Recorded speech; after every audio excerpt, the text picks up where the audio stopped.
Môre julle, ek sit hier vanmôre op 'n rots.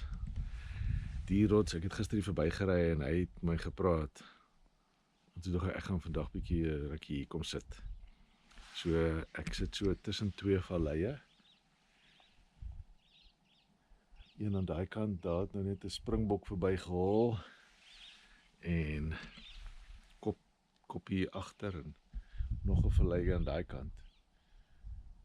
So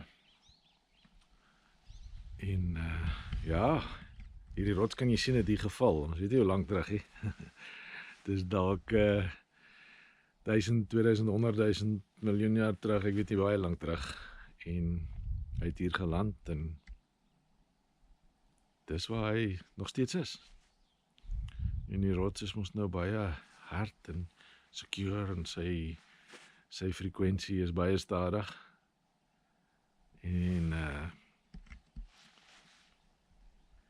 hy het die seisoene oorleef, alhoewel jy die skaars en die merke en die goed op hom kan sien van al die seisoene wat hy deur is, maar hier is hy al vir lank.